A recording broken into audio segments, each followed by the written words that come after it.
Hello everyone, and welcome to the virtual paint and sip with Rowan After Hours. My name is Hannah, and I'm the DIY coordinator here at RAH. Today, I'll be leading you in painting a scene with a cute little gnome sitting under a mushroom. I would recommend lightly sketching out the image on your canvas before you start painting, so you have a guide for yourself throughout. I went ahead and I sketched mine out with pencil before we started filming. It's also a good idea to have a small cup of water for washing your brushes, a paper towel for drying them, and something to mix paint on. I used a paper plate here for mixing paint, but anything from foil to the lid of a plastic container to even the glass from a picture frame will work. Once you're ready to paint, just follow along with me. Feel free to pause the video whenever you need to take the painting at your own pace. It's all about having fun, and there's no need to rush yourself. I'll count the video in. Ready? 3, 2, 1, go. So the first thing that I'm going to do is fill in the mushroom. I wanted my mushroom to be red, but you can really do whatever color you want. I'm going to outline places and kind of fill gaps as I go, but I'm also making sure that I'm leaving white spots for the polka dots that I want to add later, and my polka dots were going to be white, so I wanted to make sure that that space was white to paint over later. The paint can be a little thin sometimes, and you might like that appearance and want to leave it that way because it kind of is a little watercolory looking, which can be fun. But if you don't like that, once it's dry, you can paint another layer over it, and you should be able to thicken up the paint and make it more opaque. That totally is up to you and totally your preference though.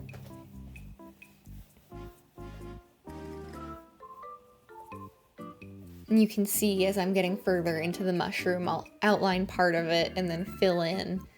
And that's just one way to do it, but it's definitely pretty like an easy way to do it.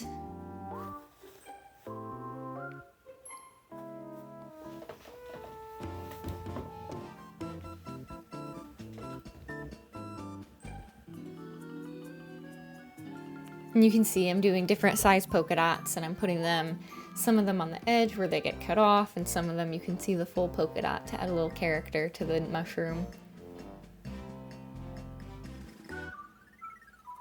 And you can do your polka dots, if you want polka dots, in any arrangement that you want.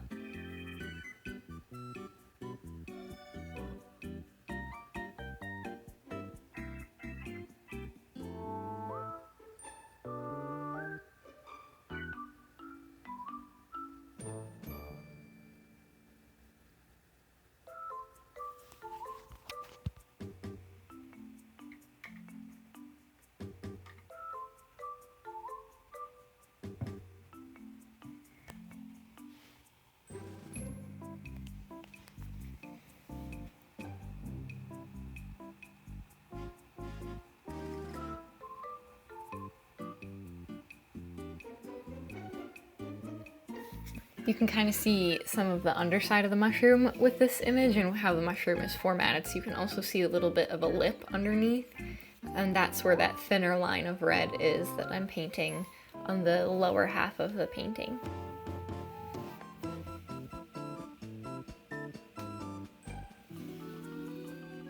And you can see just a little bit of it between the stem and the gnome.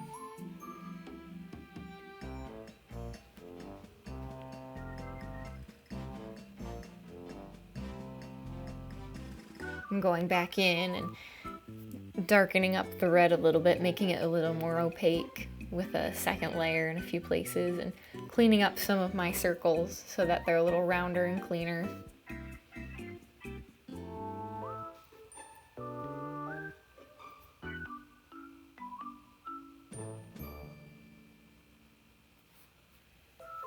Now what I'm doing here is I'm taking a little bit of red and a little bit of blue and mixing kind of a purple to add a little bit of a shadow to the mushroom. And initially I didn't actually like the color that I mixed, but it ended up working in the end. And sometimes that's how art works. You mix a color and you have to commit to it because you've done it and you've put it down, but it might not be what you want. But sometimes it works out okay, and this one ended up working out okay. And as you can see, I picked a point where the shadow ends and I just colored in this darker reddish color on half of the mushroom. Because the moonlight is coming in from the right, so the shadow is on the left.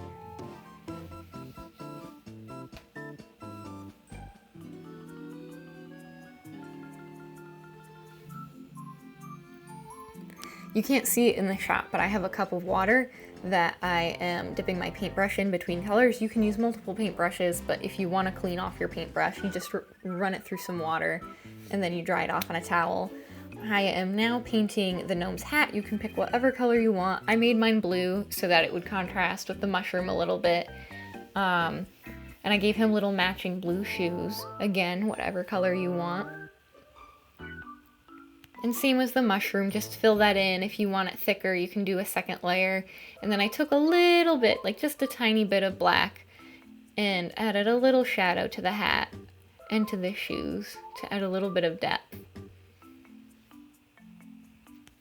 I washed my paintbrush off again, but once again, you can use multiple paintbrushes. I'm just adding a little bit more blue here to the hat to deepen it, make it a little more solid, and blend the black in a little bit better.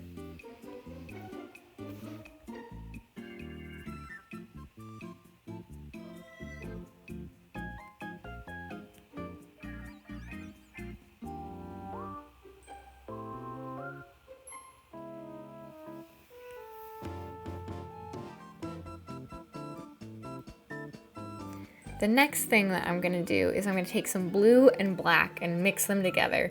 And on the left side of the canvas, further away from the moon is going to go, I'm gonna start making a sky. And we're gonna make a little bit of a gradient here. So you're gonna start with a dark blue-black mixture and slowly get closer and closer to the pure blue as we get closer to the moon.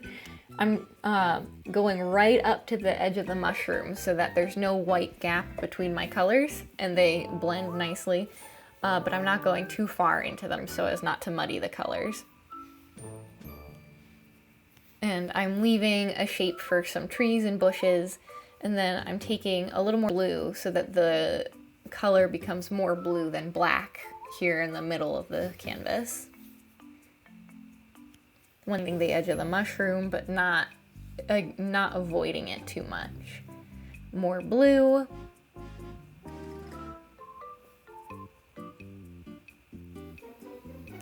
And your paint should blend as long as it's still wet. And it takes a little while to dry, so you should be okay. And here I took just the pure blue and outlined the moon and the area around the moon so I knew what I was blending to and didn't go too far with the dark.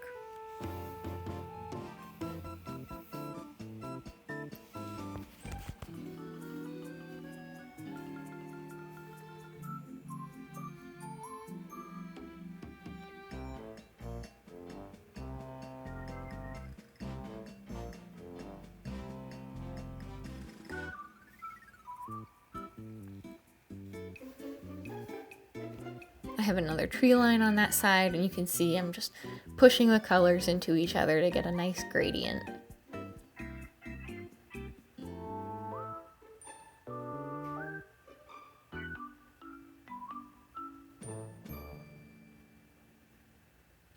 I'm going back in to touch it up a little bit.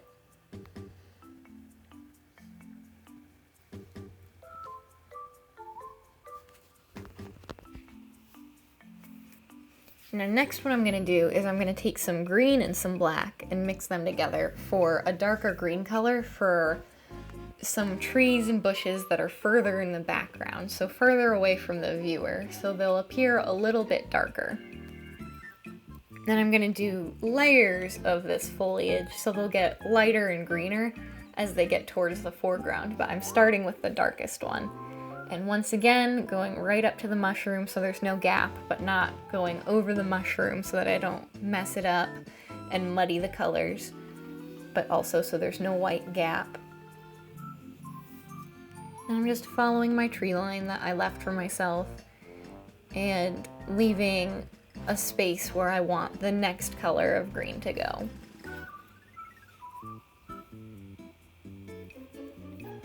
And once again, you can use different brushes. I used one brush for most of this painting, which I didn't realize I was doing until later, but you can use whatever brushes you want as long as you have them. Doing the same thing on this side as I did on the other side with the darker green. And you could even green a little bit darker since the side of the canvas.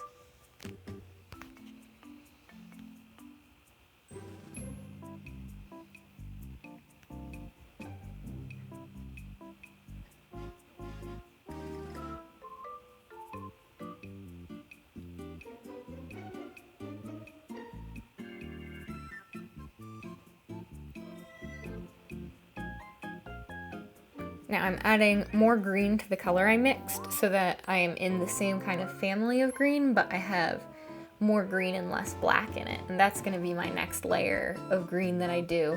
And while I'm doing it, I'm making sure I leave the spot where I want my campfire to be, because I don't wanna have to paint over that dark color when I'm using the lighter yellows and oranges to create the fire.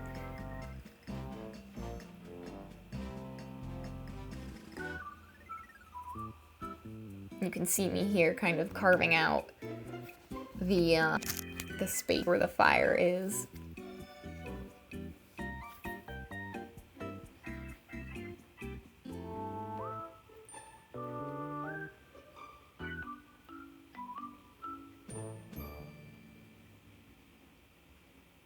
Where there's like a little spark flying off of the fire.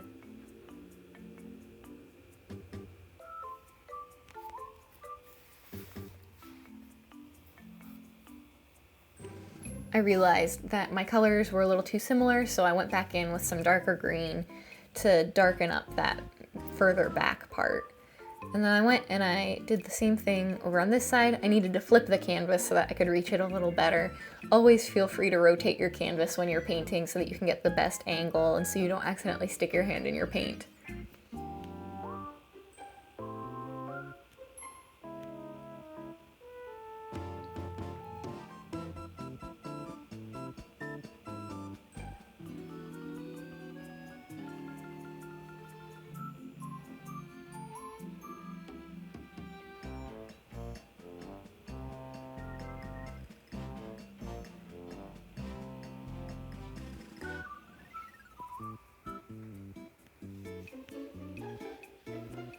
Just touching up this second level of green again, adding a little more paint, smoothing it out. And then I took pure green for the foreground, which I change a little bit as I work on it. And you can adjust in whatever direction of color you want for this, but just make sure that it is like the lightest green because it's in the foreground. And I made sure to go work around the stem of the mushroom, to work around where I have the gnome sitting, work right up to the edge, but don't go over and muddy the colors that you already have down.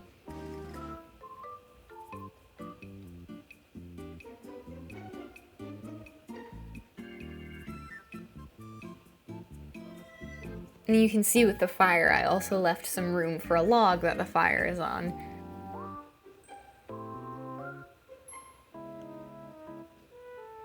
Darkening up that side of the green a little bit since it's further away from the light sources.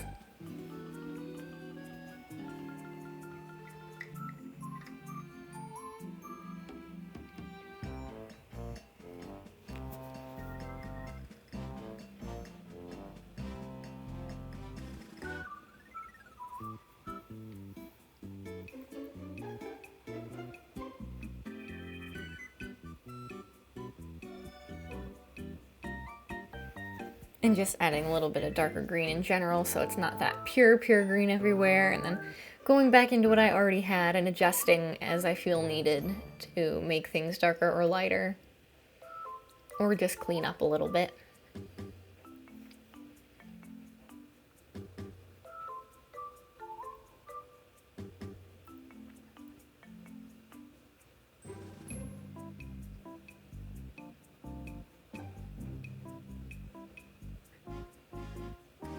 I'm washing my paintbrush again. Just a cup of water, that's all it is.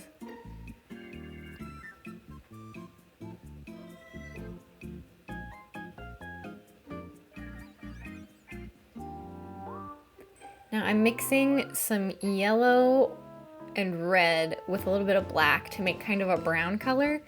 I ended up with a little bit more of a maroon than I was going for, but it worked out because of the way the lighting of the fire would change the appearance of the log a little bit. And I ended up going back in with a little bit of black to make it just a little bit more brown for a closer color of the log to what I wanted.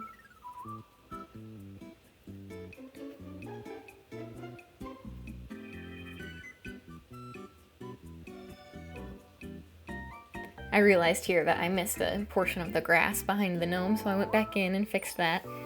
And then To work on the fire, you definitely want to make sure that your brush is super clean since you're going to be working with lighter colors. And the same goes for with the mushroom because you're going to be working with lighter colors.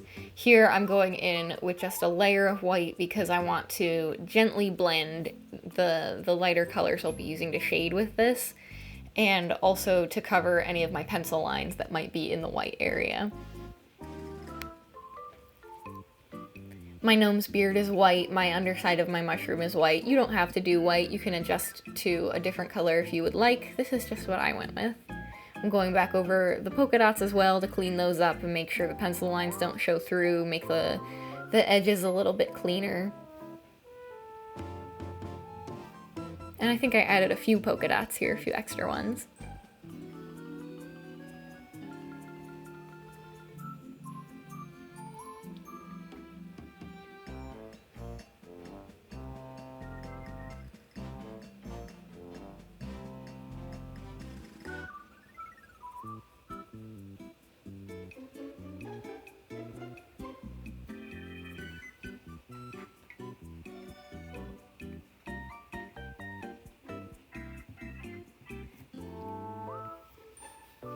Now I'm taking a little bit of blue and some more white, and I'm mixing a very pale blue that I'm going to use to shade the white areas of the mushroom and the gnome.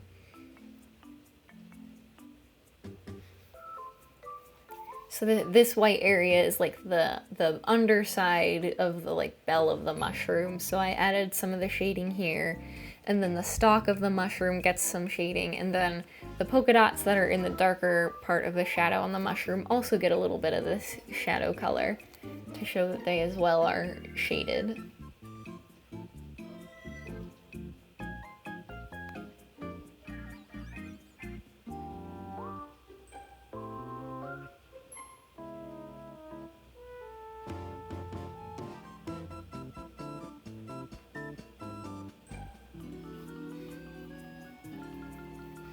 If you go too far with your colors here and you cover a part that you didn't want to have color, you just push and pull using the white and the color that you use to get where you want. And if you really can't get it back, just let it dry, and then you should be able to go over it with a layer or two of white and get back to where you wanted. I'm adjusting some green a little bit again here.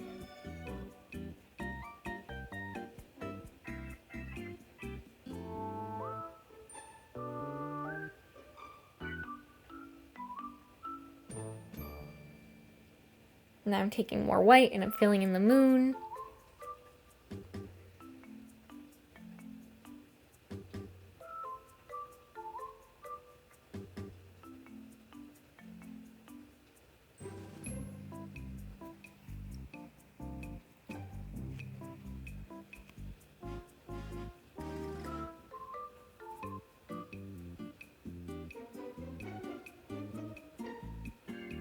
Just cleaning up the gnome a little bit more here.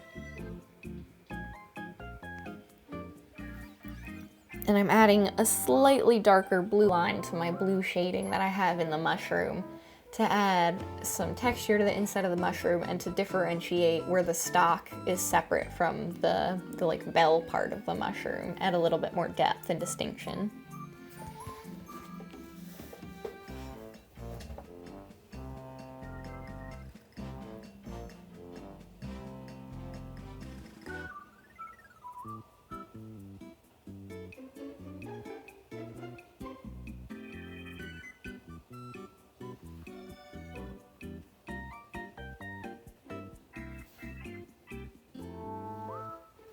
Now what I'm going to do, I'm going to take some yellow and I'm going to mix that with a little bit of white. And then just like the tiniest little bit of red to mix a skin color for my gnome. And this particular gnome, you can only see his nose because his beard is so bushy. So you don't need too much of that color, just for his big round nose.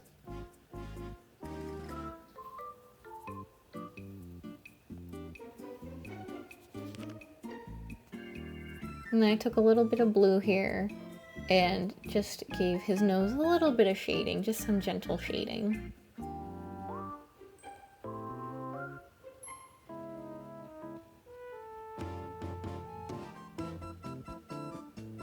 Next, what I'm doing a solid layer of yellow where the fire is, and we're actually going to mix some color on our canvas using this, this base layer of yellow that we're doing for the fire.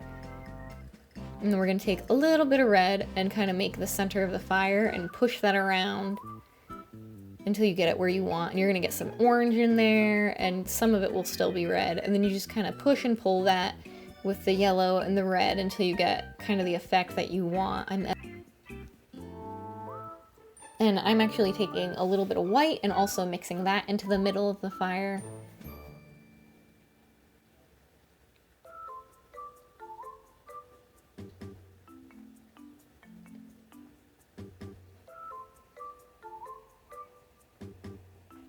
And then I'm taking a little bit of red and just adding a little bit of detail to the fire. Give it a little character.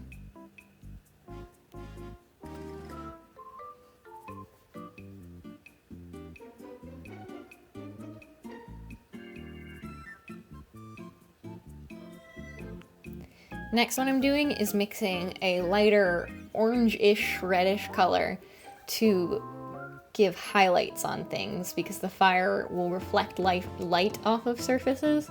And so I'm also adding white to this mixture so that it's a light color. And I'm adding some of this to the edge of the mushroom here.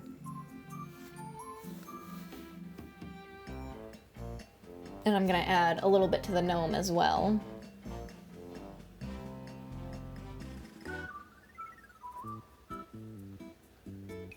Just wherever light will hit him, or the mushroom, the light will go.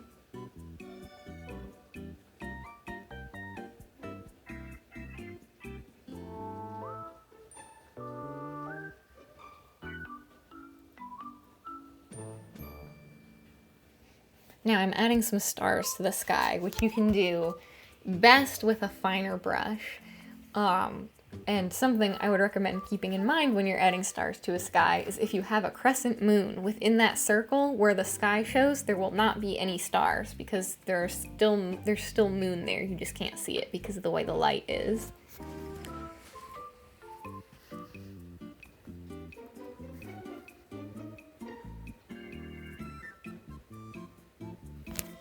Now what I'm doing here is I took a finer brush and I'm just gonna do a nice black outline, like a thin black outline around all the shapes of my drawing, my painting, to make things pop a little bit more.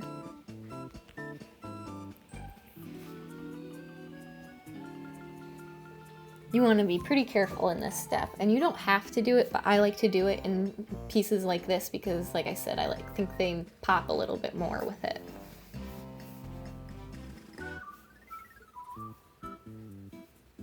And you don't have to outline in black. You could make another darker color, like maybe a dark purple or a dark green, dark red, whatever color you think suits your painting best. And I'm not going to outline the moon or the fire because those are just light. But the other things, like the gnome and his beard and the mushroom and all the different layers of foliage, I'm going to outline with this black and fine paintbrush.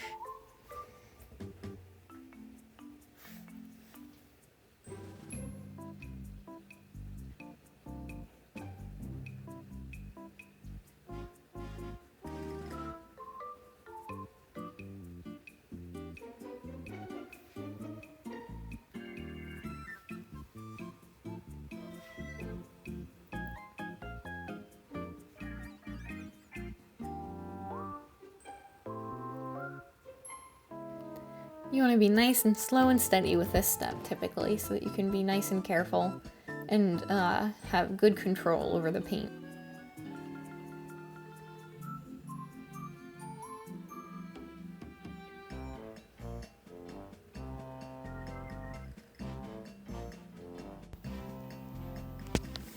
And you don't want to press down too hard either with the brush.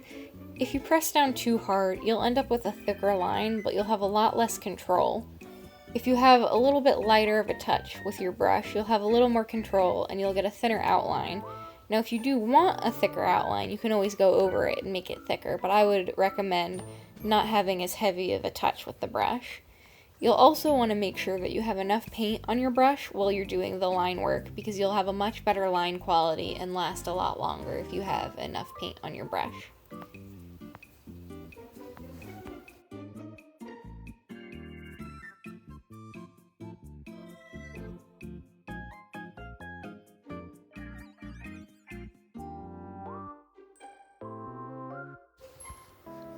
And that's it! You're done! You have a lovely painting of a gnome now. Thank you so much for joining us tonight, and I hope you had a lot of fun painting. We look forward to seeing you at RAH this semester, Thursdays, Fridays, and Saturdays each week, 9 p.m. to 11 p.m. in the Student Center pit. Show us what you painted and tag us on social media at RowanSCCA.